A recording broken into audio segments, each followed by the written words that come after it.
It was a big moment, years in the making, the opening of the first full casino in Hampton Roads. We've seen the revenue from Rivers Casino Portsmouth. It's doing well. A year later, has it delivered what community leaders promised? And will Portsmouth and the surrounding neighborhood of the casino continue to cash in? 10 on your side's Brett Hall investigates tonight. Long before this moment,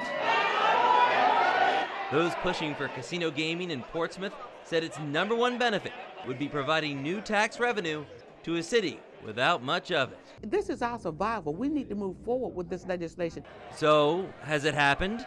Has the city, where more than 40% of the land is tax exempt and the population is declining, seen the $16 million projected in new cash? We're looking at, through the end of the calendar year, we're looking at $18.3 million in revenues generated to the city of Portsmouth.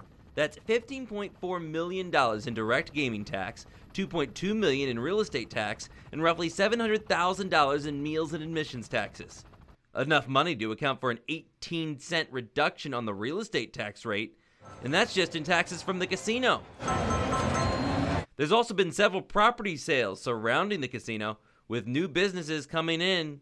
It's welcome news in a city which has boasted one of the highest real estate tax rates in the state for several years. We're extremely pleased with the partnership we've had with Rivers Casino. The city's own projections find tax revenue from Rivers will likely not be as bountiful as they were this year, but stabilize and provide at least $10 million a year after 2025.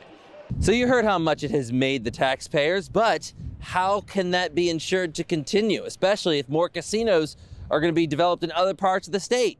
Well, we asked State Senator Louise Lucas about that. That's the reason why there were only 5 casinos written into the bill. I still think there are only going to be 5 casinos, but of course there will be other gaming opportunities for people, but for the casinos, 5. But ODU economist Bob McNabb points out even with only 3 casinos in the state, revenue didn't really soar much above projections made considering there were to be 5.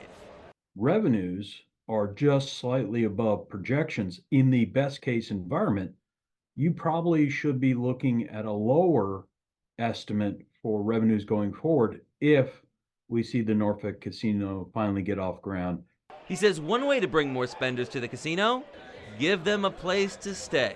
So are we even guaranteed to get the hotel? Yes, well, absolutely, we're building a hotel. Back in 2021, and in all the renderings leading up to the development, a hotel was pictured.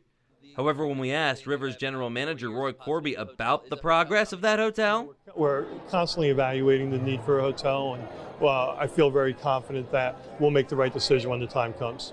Okay. Do you anticipate that within the next 3 years, this year, or is it too soon for that? It's a little too soon to say exactly when development would come.